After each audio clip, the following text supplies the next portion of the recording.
आइए आपके सामने अति महत्वपूर्ण न्यूज, ब्रेकिंग न्यूज आपके सामने प्रस्तुत करें। ईरान आग बबूला है और वो अमेरिका और इजराइल से प्रतिशोध लेने के लिए तैयार है। आज सऊदी अरब पे 3-4 राष्ट्रों पे ईरान ने भयंकर तबाही मचाई, उससे सब परेशान हो गए। अब देखते हैं क्या होता है। और अब निकट भविष्य में 9/11 जैसे हमले अमेरिका के अनेक शहरों में होंगे, इजराइल के शहरों में होंगे, ये भी किसी से छिपा नहीं है। और अब खाड़ी युद्ध है ना, ये 15 अप्रैल नहीं 15 मई तक भी चल सकता है, लंबा युद्ध चल सकता है। अनेक राष्ट्रों की अर्थव्यवस्था चौपट हो रही है।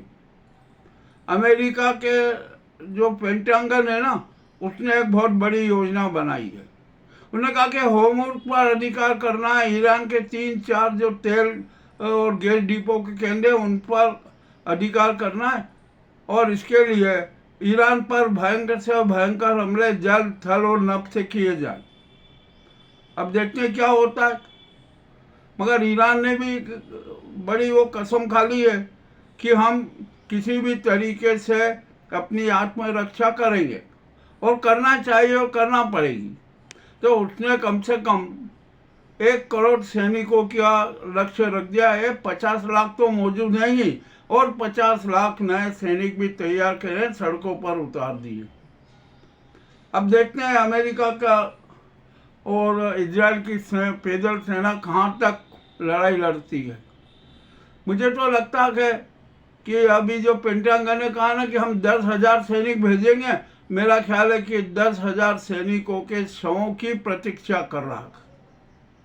मामला बड़ा विचित्र हो गया है, पेचीदा हो गया है। और जैसे ईरान से एक थोड़ा सा बयान आ गया जाकर कि आइए इजरायली और अमेरिकी सैनिकों का नर्क में स्वागत है। अरे नर्क में स्वागत नहीं है भैया, इन सैनिकों का तो है ना मौत के द्वार पर स्वागत करने का बयान आना चाहिए कि ठीक है। मगर अब ये हालत बहुत स्थिति खराब होती जा रही है। होर्मुज़ पर भयंकर जंग होगी क्या कि जिसकी कोई परिकल्पना नहीं की जा सकती। अब ईरान ने तो दुबई पे, कतर पे, यूएई पे, सब पे भयंकर हमले कर दिए हैं कि जिसकी कोई सीमा नहीं। अब पूरा अरब और मिडिल ईस्ट थराया हुआ है कि क्या होगा क्या नहीं होगा। समूचे विश्व में कोहराम है, आर्थिक मंदी चरम पर आएगी, ये भी कोई छिपा नहीं है। पूरे विश्व में महंगाई का जाल फैलेगा, इसमें भी कोई शंका नहीं है। और क्या क्या होगा अब आप देखते जाइए।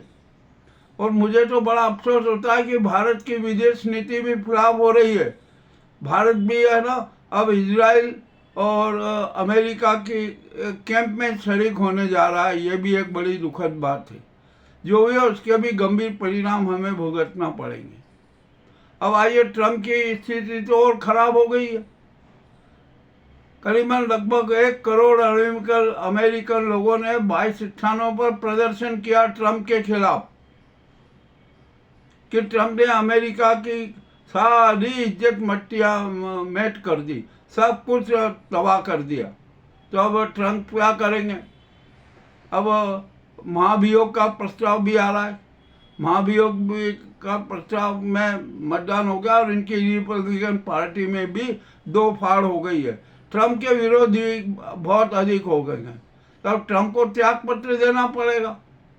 और मुझे तो ऐसा लगता है कि ट्रंप अपना विरोध देखकर है ना जो खाली युद्ध से अपने आप को दूर करना चाहती। अब कैसे दूर करेंगे ये उनका सोच है। और मगर सबसे पहले तो ट्रंप को अपने पद से तुरंत त्याग पत्र दे देना चाहिए। ईरान के सामने अमेरिका नतमस्तक हो रहा है, हर मोर्चे पर असफल हो रहा है। ये भी कोई कहने की बात नहीं है, जो सामने दिख रहा हो रहा है। और खाली युद्ध में झूठ झूठ झूठ झूठ कितनी झूठ बोली जा रही है, कुछ भी कहना आसान नहीं है। और सत्य और झूठ को जानना भी बड़ा मुश्किल है। झूठ ज़्यादा तरीके से फैलती है, सत्य बहुत कम तरीके से सामने आता है। ठीक है, जो भी हो रहा है हो रहा है। इजराइल तो धुआं धुआं हो गया, उसका जो ग्रेट इजराइल का सपना था वो ध्वस्त हो गया।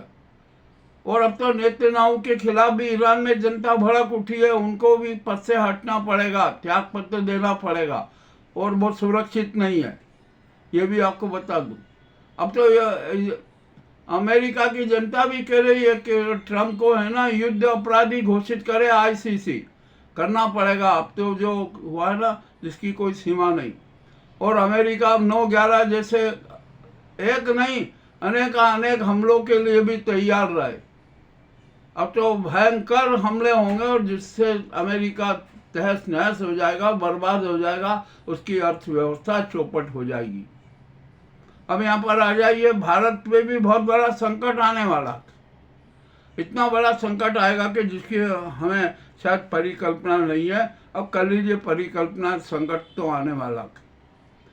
पाकिस्तान भी छिन्न भिन्न होना है, वो ईरान भी उससे नाराज है, इजराइल भी नाराज है और अमेरिका भी नाराज है। और इसी के साथ साथ अफगानिस्तान भी पाक की सेना को धूल चटा रहा।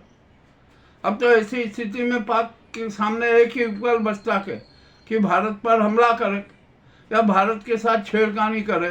कुछ वो ऐसी हीन हरकत करेगा, ये भी इसमें कोई शंका नहीं है। तो भारत पर यह भी बड़ा संकट आने वाला और हो सकता है कि पाकिस्तान है ना, अब जो अपने परमाणु बम भी भारत में फोड़ दे, इसमें भी कोई हमें शंका नजर नहीं आती, हमें सब कुछ नजर आ रहा। मान लीजिए यदि हमारी सेना ने पाक के परमाणु बमों को नष्ट किया, उस पर हमला किया, तो वो जब विस्फोट होगा तो उसका जो विस्फोट का जो रेडिएशन है ना, वो भी हमारे यहाँ आएगा। और पूरे विश्व में तब तो रेडिएशन फैल रहा है, बड़ी संकट आ गया है, अनेक पीढ़ियाँ इससे प्रभावित रहेगी। हिरोशिमा और नागासाकी को तो लोग भूल जाएंगे और कहेंगे खाड़ी युद्ध को याद रखो। ये भी मामला बड़ा विचित्र हो रहा है। भारत की विदेश नीति तो बिल्कुल ही फ्लॉप हो गई है। और जो यहाँ ट्रम्प और मोदी और ये सब जो एप्स्टीन फाइल से पीछा छुड़ाना चाहते थे ना, जनता को एप्स्टीन फाइल आज भी याद है, उससे बच नहीं सकते, बहुत कठोर से कठोर सजा मिलेगी। अब भारत में आइए, भारत में एप्स्टीन फाइल तो हो गई, परंतु एप्स्टीन की आत्मा यहाँ पर तो अनेक शहरों में समा गई है और विभिन्न गणवेशों में भी नजर आ रहे हैं। तो इन जो एप्स्टीन आत्मा वाले चेहरे हैं ना, इनके खिलाफ भी कठोर कार्रवाई करना पड़ेगी। भारत में तो यह हालत हो गई है कि अब एप्स्टीनों की आत्माएं वाले लोग नजर आ रहे हैं। अब ये बड़ी खतरनाक स्थिति हो गई है। जो भी हो रहा है ना, देखते हैं विश्व में क्या स्थिति बनती है। मामला अति घातक हो रहा है, विश्व आर्थिक मंदी की गिरफ्त में जाएगा, इसमें भी कोई शंका नहीं। और हार्मुज है ना,